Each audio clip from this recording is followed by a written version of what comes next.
अच्छा जी, अस्सलाम वालेकुम।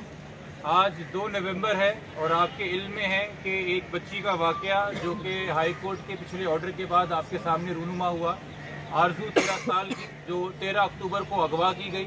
अगवा करने के बाद ख़ानदान का मौक़िफ़ है और वाज़ेह मौक़िफ़ है, चूँकि ख़ानदान के पास नादरा का स्कूल का सारा रिकॉर्ड है जो कि बताता है कि बच्ची 13 साल की है, कि उसके बाद उसका मज़हब तब्दील करवाया गया और उसके बाद उसकी शादी के लिए एक निकाह ख्वाह अरेंज कराया गया और निकाह ख्वाह के साथ जो है अरेंज करा के शादी करा दी गई।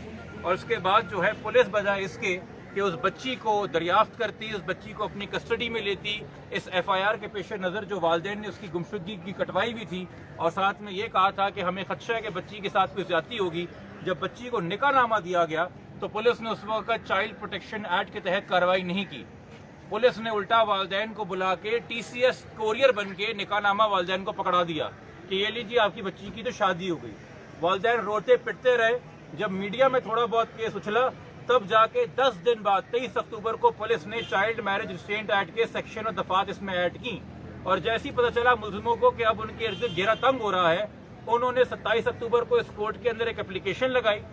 पिटिशनर बच्ची को बनाया गया जो 13 साल की है, जिसका बाकायदा जो एफिडेविट है कोर्ट के अंदर वो उसके ऊपर कोई नाजरा का रिकॉर्ड नजर नहीं आया।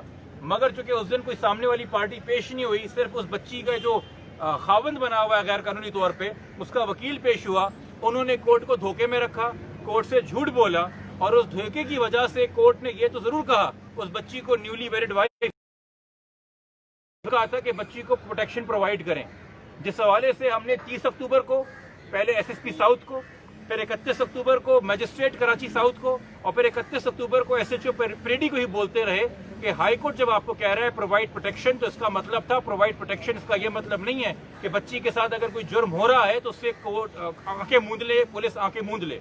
और आज भी हमें यह खदशा था कि जब आज ये केस लगा, चूंकि सिंध हुकूमत की जानिब से दरखास्त डाली गई कि जी बच्ची को दारुल अमान भेजा जाए, चूंकि अब ये केस बहुत हाई प्रोफाइल हो चुका है, इसमें हुकूमतें भी वफाक से भी पंजाब से भी लोग आ रहे हैं खानदान से मुलाकात करने के लिए।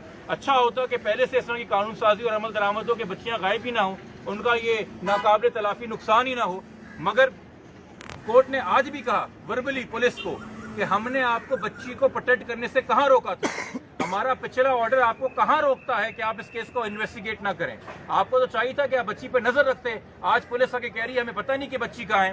खैर, जब हमने नादरा के डॉक्यूमेंट्स कोर्ट के सामने रखे और हमने ये इल्तिजा की कि जो बच्ची के साथ हुआ है वो एक गैर कानूनी अमल है, उसका मजहब का तब्दील होना, उसकी जबरी शादी होना और उसके साथ जो उसके बाद कार्रवाई की गई होगी वो सेक्सुअल अब्यूज और रेप के जुमरे में आता है, तो कोर्ट ने ना सिर्फ ये ऑर्डर दिया है कि अगली पेशी 3 दिन बाद 5 नवंबर को 9:30 बजे है और उस वक्त पुलिस को हर हाल में बच्ची को कोर्ट के सामने पेश करना है। उस दौरान बच्ची अगर बाजियाब होती है उसको पनाहगाह शेल्टर होम में लेके जाएंगे और कोर्ट ने सबसे पहले बच्ची की हिफाजत सिक्योर करना, उसके बाद बच्ची से खुद पूछना और उसके बाद बच्ची की एज डिटरमिन करना। और कोर्ट ने अपने ऑर्डर में 3 इशू आइडेंटिफाई किए हैं। पहला, बच्ची की उम्र क्या है, क्या वाकई 13 साल है। दूसरा, क्या बच्ची ने जो फिर इस्लाम कबूल किया है, जो मजहब की तब्दीली हुई है, क्या वो जबरी हुई है। और तीसरा, कि अगर वो 13 साल की तो फिर उसकी शादी जो गैर कानूनी है उसके हवाले से क्या कानूनी चाराजोई होगी। तो ये तीनों चीजें कोर्ट ने इशू बनाई हैं। जुमेरात तक का टाइम दिया है।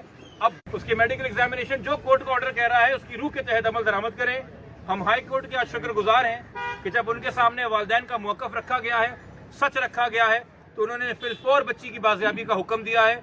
और हम ना कोर्ट से नाला हैं ना अदालतों से नाला हैं, मगर हाँ इस मौके पे हम ये सवाल जरूर बतौर वकील मैं दूसरे वकीलों से करना चाहूंगा जो जानते हुए कि उनके सामने जिस बच्ची को पेश किया गया है वो कम उम्र है, ये जानते हुए कि उसके पास कोई अपनी शनाख्त का रिकॉर्ड नहीं है, आप क्यों उसके गार्डियन बन के उसके एफिडेविट साइन।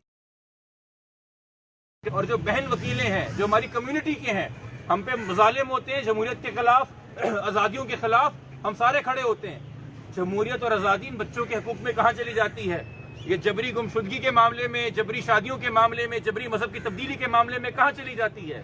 हमें बार को और सिंध बार को इस हवाले से भी वकीलों के अंदर ट्रेनिंग की जरूरत है और कोई डिसिप्लिन कायम करने की जरूरत है। और साथ में जो ये यूनियन काउंसिलें बगैर प्रॉपर एज के एविडेंस के, चाहे वो नाजरा की शक्ल में हो या मेडिकल की शक्ल में हो, جو ٹھپے لگا کے نکے نامے سرٹیفائی کر رہے ہیں. یہ حکومت سے وہاں بھی سوال ہونا چاہیے کہ صرف بچی کے گمنے کے بعد اور سوشل میڈیا پہ ٹرینڈ ہونے کے بعد آپ عمل میں نہ آیا کریں اور بولے کہ حکومت عمل میں آئے گی. 2013 کا آپ نے قانون بنایا ہوا ہے. 2013 سے آج تک نہیں پتا ہے کسی نکاح خوان کو جو نکاح رجسٹر کرتا ہے کہ کیا کوڈ طریقہ فالو کرنا ہے بچی کی ایج کنفرم کرنے کے لیے. کیا پولیس کو نہیں پتا ہے کہ جیسی انفارمیشن ہے کہ بچی کم عمر ہے اسے فورن کسٹڈی میں لیا جائے. اور 2014 سے child protection authority act Sindh کے اندر آیا. میں سوال پوچھتا ہوں, فرض کریں گے بچی ہم نے 10 دن پہلے بازیاب کر لی ہوتی, فرض کریں گے بچی کورٹ نے 27 اکتوبر کو بازیابی کا آرڈر دے دیا ہوتا, ہم کیا اس بچی کو بلاول ہاؤس لے کے جائیں؟ سندھ میں کہاں بنے ہیں چائلڈ پروٹیکشن سینٹر؟ 2018 میں سی ایم مراد علی شاہ نے آرزو قصور کی جو زینب تھی اس کے واقعے کے بعد کہا تھا ہر ضلع میں چائلڈ پروٹیکشن سینٹر بنائیں گے. یہاں 10 بائی 10 کا کمرہ نہیں ہے 2.5 کروڑ کے کراچی میں جس کو آپ چائلڈ پروٹیکشن سینٹر کہہ چکے ہیں.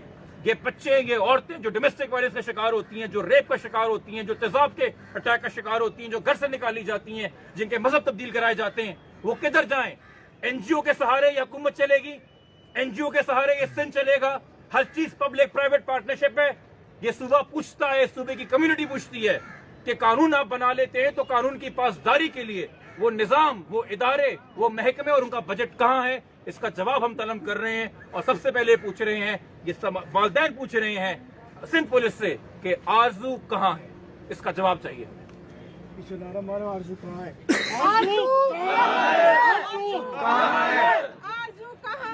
سندھ پولیس آرزو کہاں